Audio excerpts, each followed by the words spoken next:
It happened in my bedroom at the age of 10. I always had trouble sleeping and spent most nights tossing and turning. I was a horror film fanatic as a child, and being scared was something I didn't have much experience with. I was not afraid of the dark, nor was I easily swayed by strange sounds or odd encounters. I did, however, know when to haul ass out of a situation or to find a trusted adult.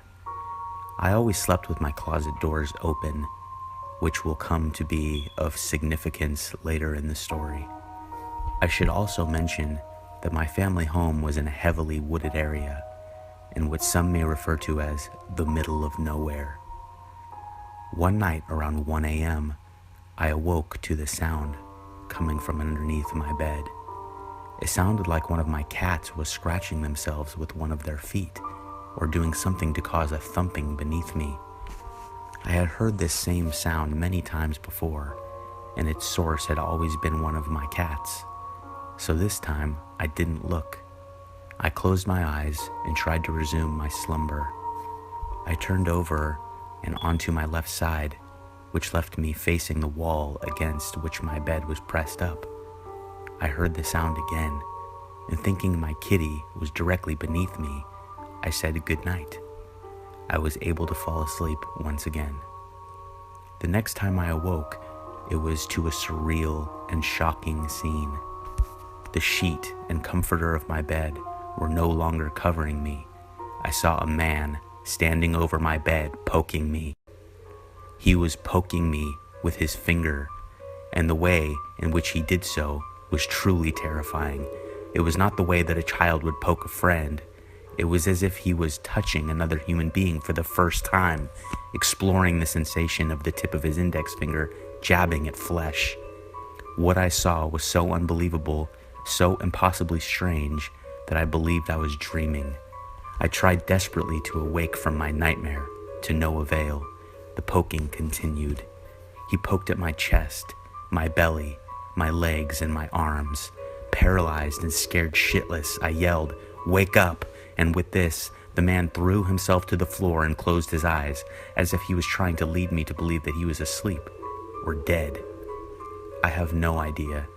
It was at this time I realized I could not have been dreaming. I somehow found the ability to move, and I jumped from the top of my bed, over the man lying on the floor next to me, and ran towards my parents' room. When I got to their bedroom door, something came over me. I told myself that this was all impossible, and that there was no way that a person could have entered our home without breaking in, as we had always kept every door and window locked at night. I had seen many strange things in my home, either falling asleep or waking up. By the third or fourth time, after speaking to my mom or dad about it, I knew that it was my mind playing tricks on me. I turned away from my parents' bedroom door and decided to hastily check the house for a break-in. What I found was that nothing was out of the ordinary. No broken windows or locks, no busted doors, nothing. I assured myself that I had to have been dreaming or hallucinating, and blamed my obsession with horror films for this. I made my way down the long, dark, and narrow hallway to my bedroom. I peeked inside and saw no one. I turned on the light, got down on the floor just outside the doorway, and looked under the bed. Nothing. I proceeded to check both of my windows for signs of a break-in, which were not present. Both windows were closed and locked. I knew it. I was totally seeing things, imagining things. I might have been dreaming. I crawled back into bed and decided to watch some TV in order to calm myself down and distract from thoughts of the scary as hell dream, hallucination, or whatever I had just had. I turned on the TV, flipped to a channel with a seemingly boring program. This always helped me get sleepy, and put the remote control on my bedside table. I was lying on my right, facing away from the wall that I had mentioned previously.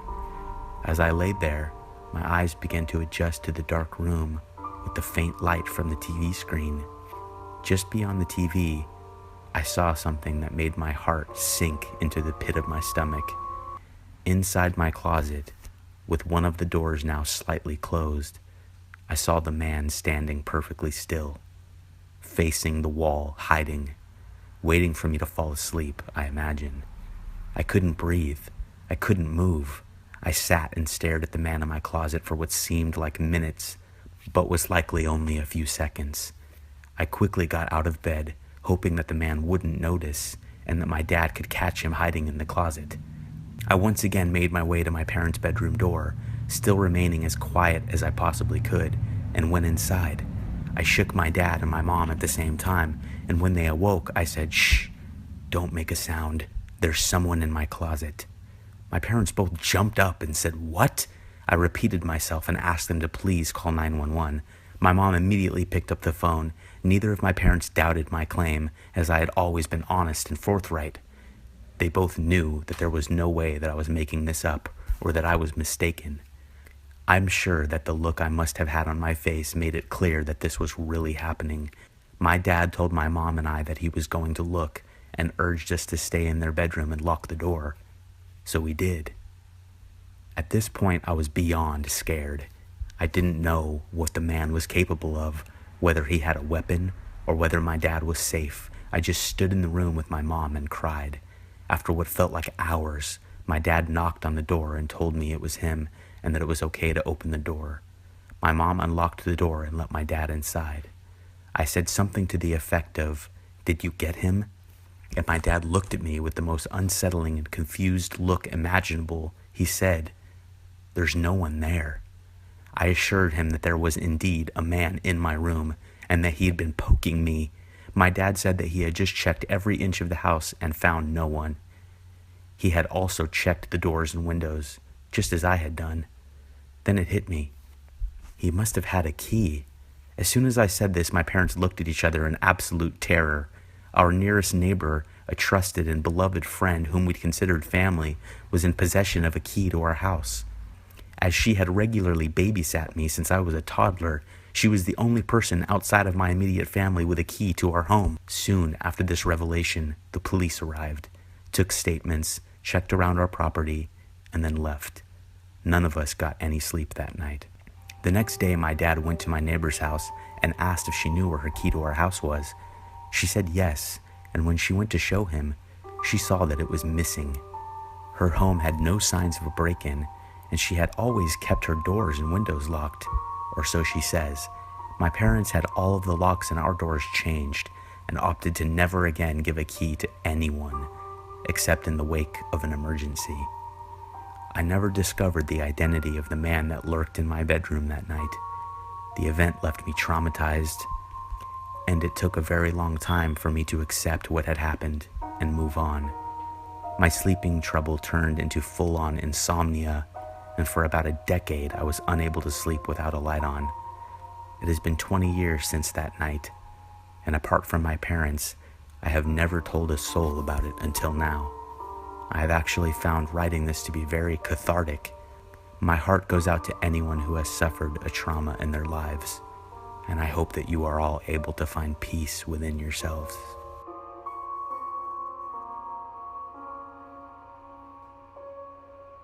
I recently started school again, and as a part of my daily routine, I am required to travel to Toronto Monday through Friday via the train and subway lines.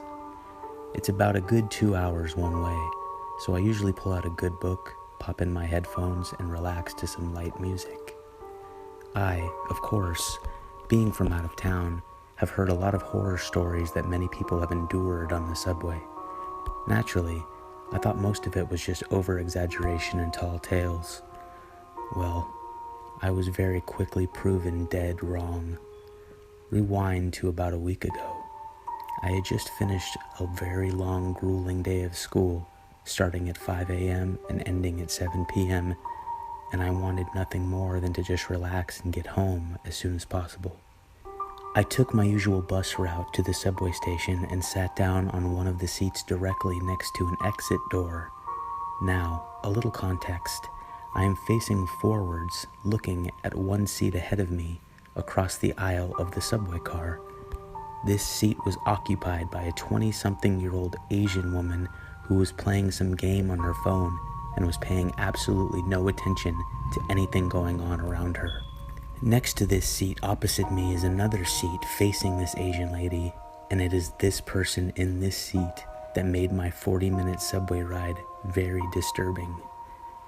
Occupying the seat was a lady, about 30 to 40 years of age, who possessed a very creepy smile. I say this because she never stopped smiling, and I mean she was smiling the entire subway ride. Anyway, the car pulled out of the station and we were on our way. For the first half of my trip, she would continuously be staring at this Asian lady next to her, laughing and muttering to herself. She would also take her phone out of her purse and start taking pictures of this girl and whatever was on her phone. How the Asian lady did not see this, I have no clue.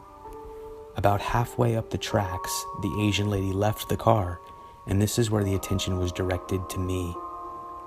She turned to face me and just smiled at me with a huge toothy grin. I just stared at a poster on the roof of the train for what felt like hours. Eventually she got the hint that I was avoiding her gaze like the plague and went to plan B. She opened up her purse and removed a tube of toothpaste. Colgate was written on the side, and proceeded to ingest roughly half the tube.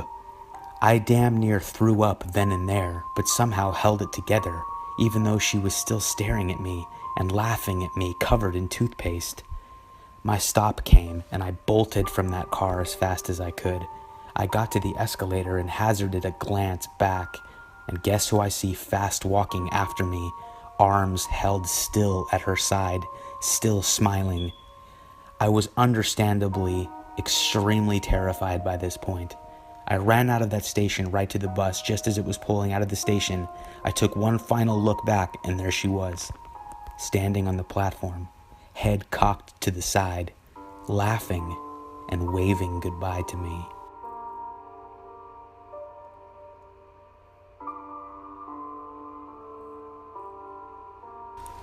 This happened to me last month.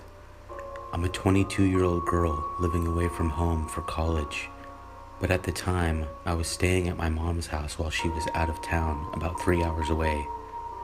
I was with my college roommate, also 22 years old, and we were carless during our stay. We were using rides from friends and Ubers to get around our hometown. One night, we took an Uber about 20 minutes to hang out downtown with some friends. We ended up back at our friend's apartment, drank like fish, and summoned an Uber to come pick us up. By the time our Uber arrived to take us home, my girlfriend and I were blackout drunk. We don't remember our Uber driver at all, but my roommate does know we slept almost the whole ride home. Next thing I know, I wake up to 2 police officers in my mom's living room pointing flashlights at our faces as we are piled on top of each other sleeping on the couch. We slowly come into consciousness as they ask us for our IDs, if we've been drinking, and make sure that we have the right to be at my mom's house. After they see that we are of legal age to be intoxicated and that I am a resident of the house, they let us know that the alarm company sent them out to the house because someone set off the alarm. They asked us if anyone else was in the house, and we said no. They scolded us for leaving my front door unlocked and kind of open. I offered them a drink and they declined and laughed it off on their way out. The next morning, in a more sober state, my roommate and I joked about how stupid we were to be so drunk that we set my house alarm off, had the cops called to the house, and didn't even hear them as they knocked and rang the doorbell before entering.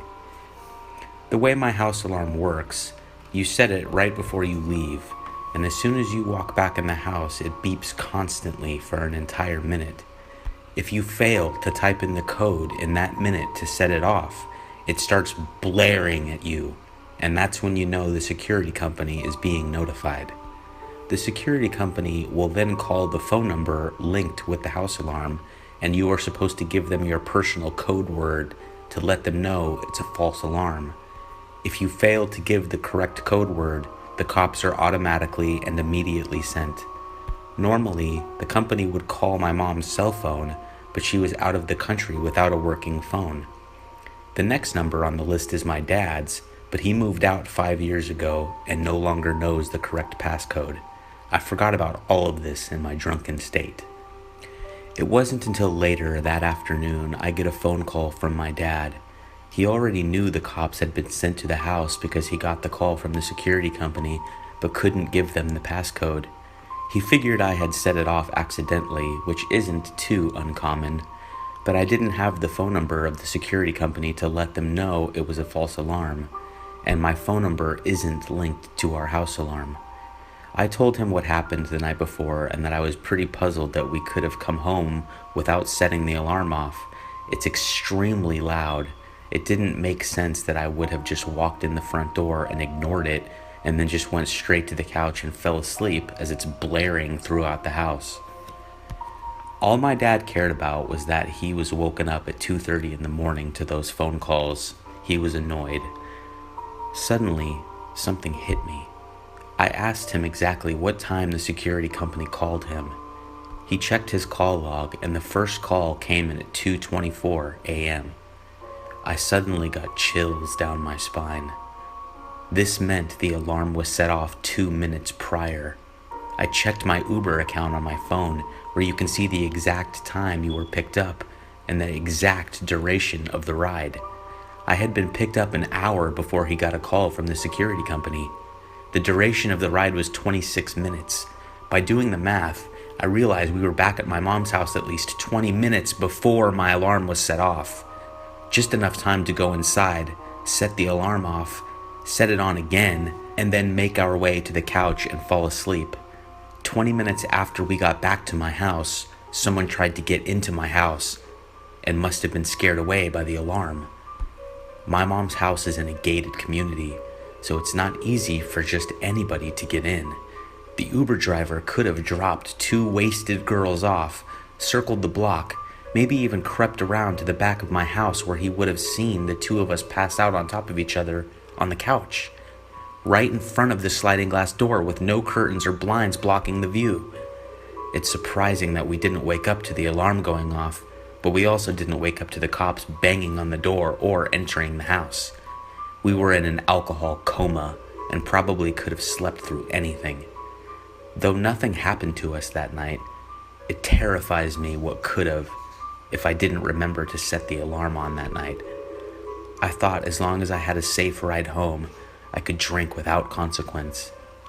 I learned a very valuable lesson that night. Somebody was trying to get into my house. Thank God for security companies.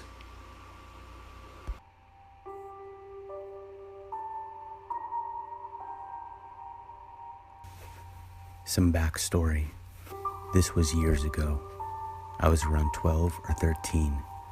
I grew up in a small town, technically a village, about an hour and a half away from a big city in the US. On summer days, my best friend and I would venture around our woodsy neighborhood and do typical kid things.